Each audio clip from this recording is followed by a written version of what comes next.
selamat bertemu kembali di pembelajaran online kita Bina Bintara Indonesia. Hari ini kita akan belajar tentang sistem koordinat polar atau nama lainnya adalah sistem koordinat kutub. Nah, kita sudah belajar sebelumnya yaitu sistem koordinat kartesius, di mana kalau kita tahu bahwa sistem koordinat kartesius titiknya adalah x, y. Hari ini kita belajar sistem koordinat polar. Bagaimana mengubah dari satu titik koordinat kartesius kepada koordinat polar, atau mengubah dari koordinat polar kepada koordinat kartesius. Ya, jadi kalau kita lihat tadi bahwa koordinat kartesius itu dalam titik x, y. Nanti koordinat polar yaitu titiknya R, alpha, seperti pada layar kita ini ya. Jadi dari titik X, Y akan kita ubah menjadi sebuah titik R, alpha, atau sebaliknya nanti dari titik R, alpha menjadi titik X, Y. Tetapi sebelumnya kita harus mengenal dulu di dalam koordinat polar ini ada 4 kuadran. Ya, jadi kalau kita melihat pada layar kita ada 4 kuadran. Sama seperti koordinat kartesius juga ada 4 kuadran. Jadi kuadran pertama, kuadran kedua, kuadran ketiga, dan kuadran keempat. Kalau kita melihat dari kuadran ini, kuadran pertama itu semua positif. Artinya baik sinus, kosinus, tangennya nanti positif. Sedangkan pada kuadran yang kedua itu hanya sinus yang positif. Di kuadran yang ketiga hanya tangen yang positif. Dan yang di kuadran keempat hanya kosinus yang positif. Bagaimana caranya supaya kita cepat mengingatnya? Ingat saja sebuah kalimat, asal saja tahu caranya. Ya, sekali lagi, asal saja tahu caranya. Di kuadran 1 itu kata asal, berasal dari huruf A. Dalam bahasa Inggris itu all, artinya semua. Jadi pada kuadran yang pertama semuanya positif. Kemudian saja. Pada kuadran yang kedua huruf yang pertamanya adalah S. Itu artinya pada kuadran yang kedua hanya sinus yang positif. Kemudian asal saja tahu. Berarti huruf yang pertama pada kuadran yang ketiga adalah T. Berarti itu menandakan hanya tangen yang positif. Dan asal saja tahu caranya. Berarti pada kuadran yang keempat huruf awalnya adalah C. Itu menandakan bahwa di kuadran yang keempat hanya kosinus yang bernilai positif. Dan yang perlu diingat yang kedua, kecuali tadi kalimat asal saja tahu caranya adalah rumus yang kita pakai nanti di kuadran yang kedua itu nanti kita pakai 180 derajat dikurang theta atau alpha ya. Kemudian pada kuadran yang ketiga kita menggunakan rumus 180 derajat ditambah theta atau alfanya. Dan pada kuadran yang keempat kita mempergunakan rumus 360 derajat dikurang alpha. Nah, sekarang kita harus tahu dulu sudut-sudut istimewa. Jadi di layar ini ada beberapa ya. Sudut istimewa ada 0 derajat, 30 derajat, 45 derajat, 60 derajat, sampai 360 derajat. Nah, kalau kita melihat sinus 0 derajat, itu 0. Ya, jadi kalau kita lihat di sini sudah ada angka-angkanya. Tapi saya akan kasih triknya bagaimana cara cepatnya untuk mengingat ini semua. Ya, kita cukup mengingat sudut istimewa dari 0 derajat sampai 90 derajat. Ya, mari lihat dan letakkan atau taruh tangan jari kita di depan. Jadi kita hafal pada kelingking 0, kemudian setengah, setengah akar 2, setengah akar 3, 1. Kita ulang. 0, setengah, setengah akar 2, setengah akar 3, dan 1. Jadi kalau kita mau mengingat nilai sinus, ingat tadi ya, mulai dari 0 derajat, 30 derajat, 45 derajat, 60 derajat, 90 derajat. Ya, kita akan mulai dari kiri. Jadi kalau sinus dari kiri menuju ke kanan, itu menyatakan sinus 0 derajat adalah tadi sini 0. Sinus 30 derajat adalah setengah.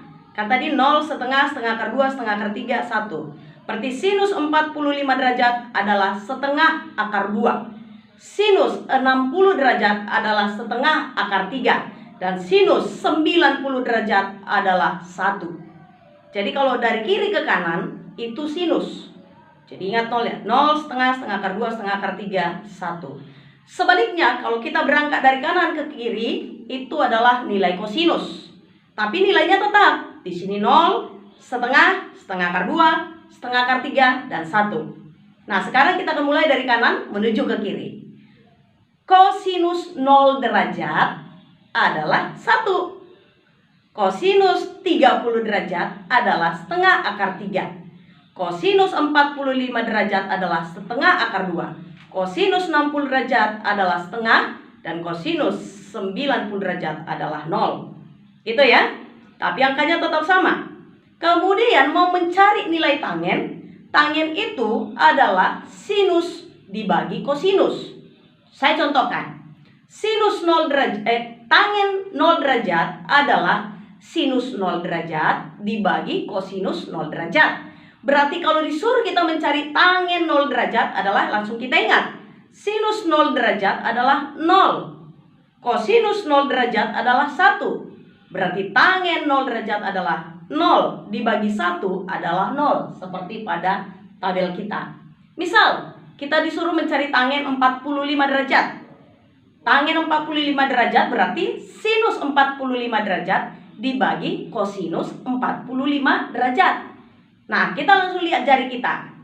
Berarti tangen 45 derajat adalah sinus 45 derajat adalah tadi sini setengah akar 2. Dibagi kosinus 45 derajat juga adalah di sini. Berarti setengah akar 2. Berarti setengah akar 2 dibagi setengah akar 2 adalah 1. Ya, jadi kalau dilihat tabel sama ya. Nilai dari tangen 45 derajat adalah 1. Jadi tanpa melihat tabel ini pun kita bisa menentukan nilai tangennya nanti.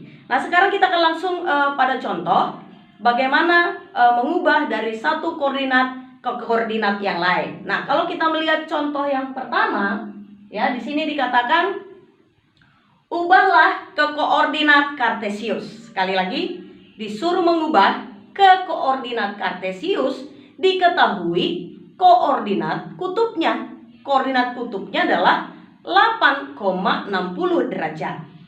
Ya, jadi karena koordinat kartesius nanti harus titik x, y, maka harus kita dapat berapa x-nya, berapa y-nya. Nah, mencari x-nya adalah r cos alpha. Jadi di sini ada x-nya adalah r cos alpha, berarti y-nya nanti adalah r sin alpha.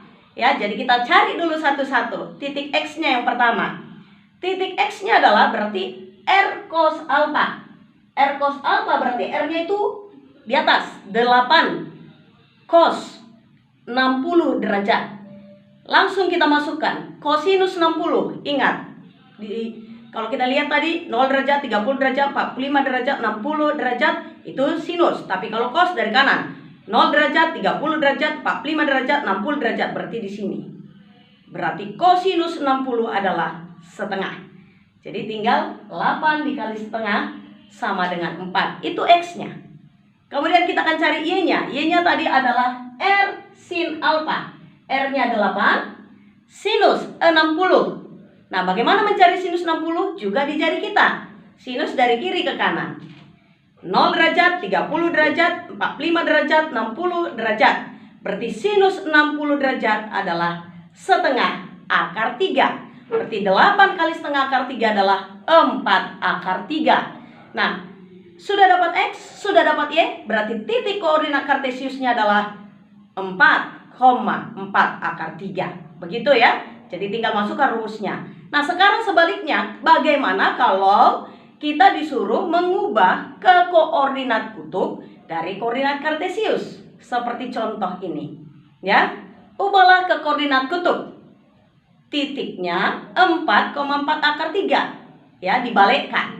Berarti X-nya 4, Y-nya 4 akar 3. Tadi titik koordinat kutub adalah R, alfa.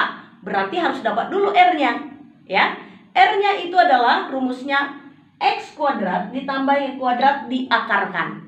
Berarti X-nya 4 kuadrat tambah 4 akar 3 kuadrat. 4 kuadrat itu 16. 4 akar 3 pangkat 2 itu 4 pangkat 2, 16. Akar 3 pangkat 2, 3. Berarti 16 kali 3 adalah 48. Berarti R-nya sama dengan akar dari 64. R-nya adalah 8. Nah, sekarang kita akan mencari alfanya. Ya, alfanya kita pakai rumus tangen alfa. Tangen alfa itu adalah Y per X. Berarti 4 akar 3 dibagi 4. Mati angka 4-nya, berarti tangen alfa sama dengan akar 3. Nah, sekarang kita harus dapat alfa, ini tangennya. Artinya, sudut berapa yang nilainya akar 3? Ya, tapi kita harus ingat pada koordinat kutub, harus ingat kuadran berapa dia di koordinat kartesius. Nah, contohnya maksudnya gini. Di titik kita tadi 4,4 akar 3 itu di kuadran pertama pada koordinat kartesius. Masih ingat kan? Kuadran pertama X-nya positif, kuadran pada Y-nya juga positif. Itu di kuadran yang pertama. Berarti kita harus ingat, kalau di kuadran pertama koordinat kartesiusnya, maka koordinat kutubnya pun harus di kuadran yang pertama. Nah, ingat, sudut berapa yang nilainya akar 3? Berarti harus kita dapat tangennya itu sinus per cos. Ya, jadi dapatnya adalah 60 derajat karena sinus 60 derajat per cos 60 derajat lah akar 3. Jadi alfanya adalah 60 derajat. Nah, kalau sudah dapat R, sudah dapat alfa, tinggal masukkan titik koordinat kutubnya adalah 8,60 derajat. Nanti kita akan sampaikan beberapa soal, kalian akan latih. Bagi yang kurang paham, kita akan kirimkan WA kita, nanti ada di situ dan boleh ditanya langsung. Terima kasih, selamat belajar untuk kita. Selamat bergabung terus di Bina Bentara Indonesia.